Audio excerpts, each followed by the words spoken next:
Hi, everyone. Welcome to the next installment of our webinar series on the Microsoft Modern Workplace. My name is Chris Chalmers, and I'm a Senior Solutions Architect with Hentsu. I've worked in the IT industry for roughly 8 years now, which has predominantly been with managed service providers across private and public cloud environments, where I gained exposure to a broad range of technologies and sectors. In my role at Hentsu, I've recently been focusing on the Microsoft Azure and 365 platforms, performing various migrations to public cloud and the security aspects surrounding those. Today's webinar, we'll be focusing on boosting your security with conditional access. The format of today's webinar, I'll give a quick overview of the technology for conditional access, brief background, benefits to the organization, and how we most commonly see it implemented in different financial firms.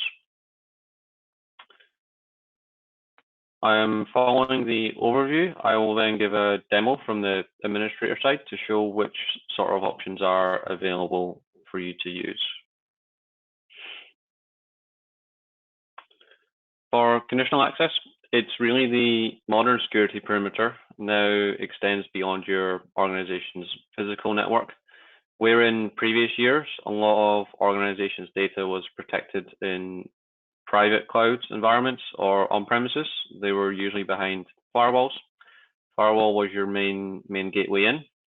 With a lot of data now going into public cloud, the boundary really spreads globally. One of the many benefits of the cloud is that it's globally distributed.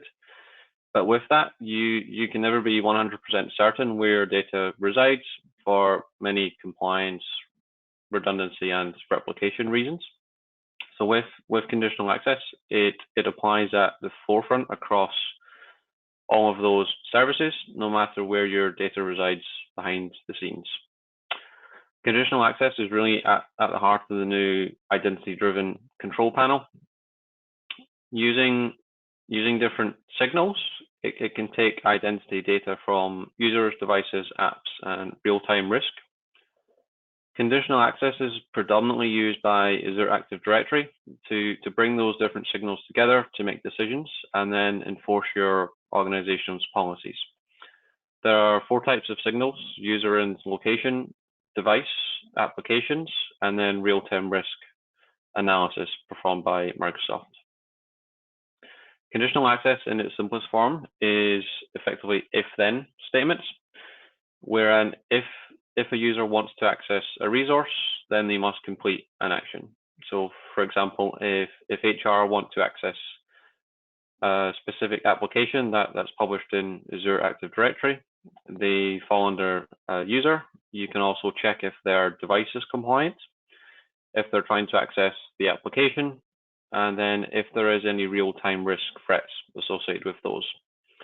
Real-time risk on that point is a specific feature offered by Microsoft. There's some analytics behind the scenes which track your logins, and if you're deemed as risky, which could be low, medium, or high.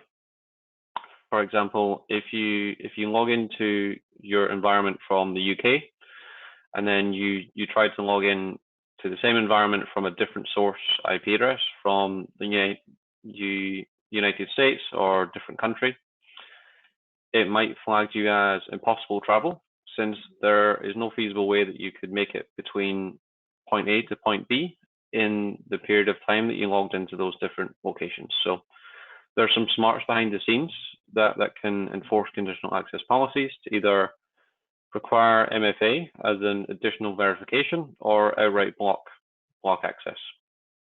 Behind each of these conditional access policies, they can be tailored to your applications and your data. As I'll show you shortly after this, there's a lot of built-in applications that you can protect, and you can also add some third parties as well. So as a summary to conditional access, I can now show you a quick demo of what's available on the back end.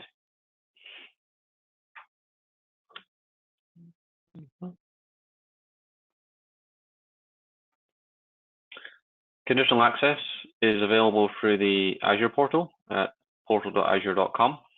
I've pre-populated it here, but you can also select and search at the top, and you will see is there active directory conditional access, which will open up displayed.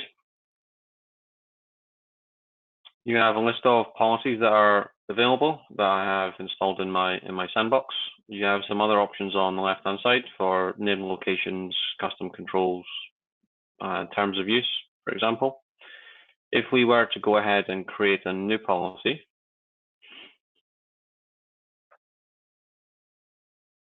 we can give it a name. So we can do demo policy require MFA, for example.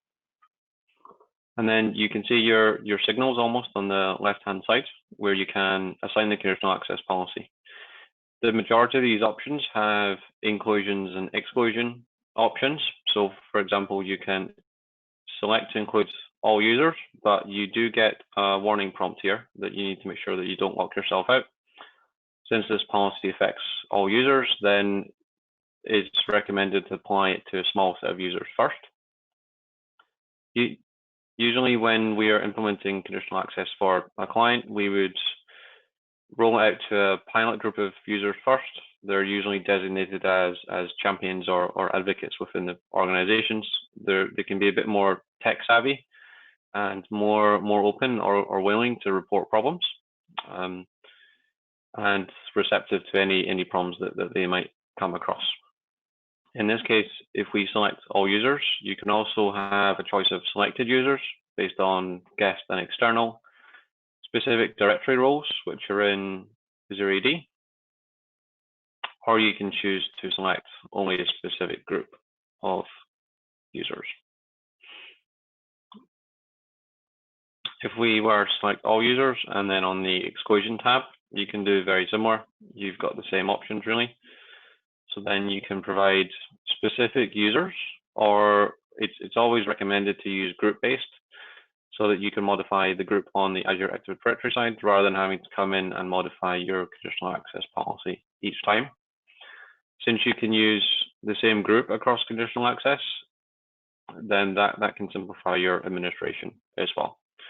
For this case, I will include all users, but I will exclude my admin account as a designated break class.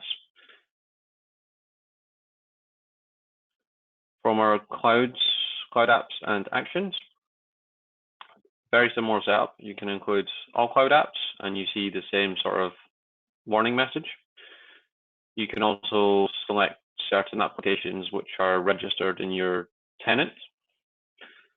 There is a small information at the bottom, but only the first 22 results are shown. And you'll see the list here, whereas it includes a lot of the Microsoft built-in applications, but there are some other third parties that I've registered. I could also search for Azure Management,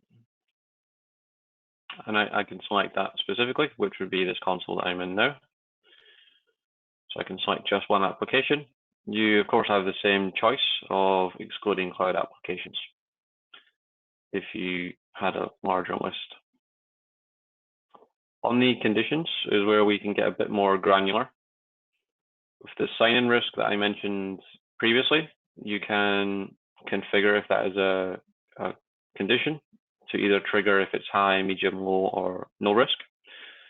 For this, we can say to trigger for high or medium. You can target specific device platforms that are available. We select yes, and then select devices. It can apply to your Android, iOS, Windows Phone, and Windows desktop laptops, and also Mac OS. Similar with the other options, you can select any device and then exclude specific ones as well. We've usually broken down conditional access into device types, depending on requirements, and also if it's bring your own device or organizational owned as well. For this, I could select to target any device. And from locations, we can specify that it's any location, all trusted locations, or a list of selected locations that you define. If we do trusted locations is a special place within conditional access. If you're adding IP addresses, you can designate them as trusted. We've usually included trusted locations to be the office premises, data centers or Azure cloud regions.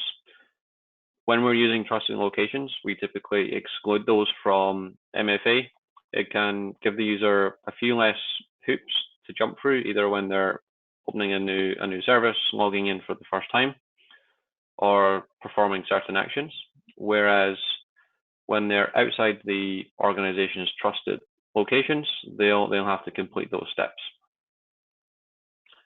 Same with the others. You can also exclude trusted locations as well. So, for example, we might want to have a conditional access that enforces MFA on any locations unless you exclude the trusted locations.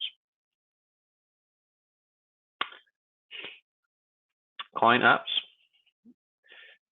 Not to be confused with cloud apps, where cloud app is the service that you're trying to access, such as the Azure portal, SharePoint, OneDrive. Client applications is on the endpoint where the user resides. In this case, you can see things such as browser, mobile apps, and desktop clients. You've got the choice of modern authentication, active sync, and other. Other commonly includes the older Office clients and legacy protocols like POP IMAP and SMTP. For this case, we can select only to apply to the browser since it's the Azure Management Portal. And then we can also check for device states with all device states, or we can also exclude. So we could say, create the conditional access policy, check the device state, and exclude if it's marked as compliant or hybrid is already joined. Check for these.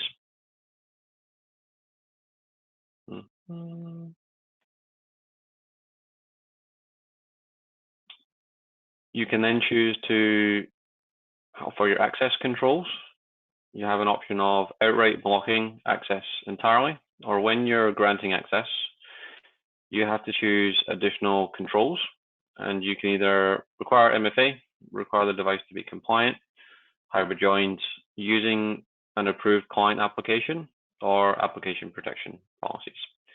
For this case, we could enforce MFA. If you're selecting multiple controls here, you can choose whether all are required or only one is required. So if we selected more, we could require that only one is required, whereas we can just select one. When you enable the policy, you'll usually get an option for report only mode, enabling it or keeping it off. Report only is a fairly recent feature released by Microsoft. Previously, when you were creating conditional access policies, it was slightly risky in a way that you could put these controls in place, but there was no way at the time to report on the impact that they would have. They introduced the report only feature, which allows you to put the conditional access policy in a watching mode. Rather than taking any preventative measures, you can then review the reports afterwards, check if there's any false positives or incorrect locks or preventions in place. Either remediate the endpoint that's causing that. It might be that the device isn't compliant, not enrolled, or ignore it completely and accept it as a security risk. So when we are rolling out conditional access now, we would generally put it into report only, monitor the logs, check it for a week, 2 weeks, maybe, depending on the size of the environment, and then switch it on afterwards. For this case, I will just keep it in report only and exclude those devices as a message. It runs some validation on it, and then you can see that it's successfully created. The policy is here, and it's in report only mode. A quick side note on trusted locations, you'll see that you've got name locations here, and I can add a new location. For example, I can just make the IP address up as a Google DNS server, for example.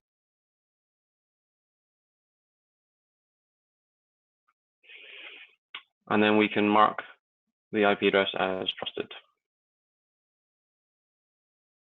You can see that this is then being created. You can then, if you were to create a new location, you could say that it's your offices, and then those are then available within the policy to be selected, whether they're trusted or not. Custom controls is used predominantly. We've usually integrated dual multi-factor authentication. That can be a new custom control that you create. Instead of using the Microsoft built-in MFA, you can leverage other MFA providers such as Duo.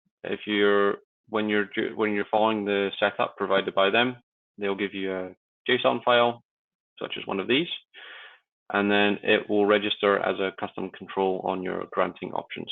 So instead of requesting multi-factor authentication, you can then say require the custom control name. There's some other options around terms of use, and you can see classic policies as well. That concludes the rundown of our webinar on conditional access. I hope you found that informative. Feel free to reach out to us if you have any questions, comments, or would like any help implementing these. You can reach us through hello@henshu.com, and someone will get back to you.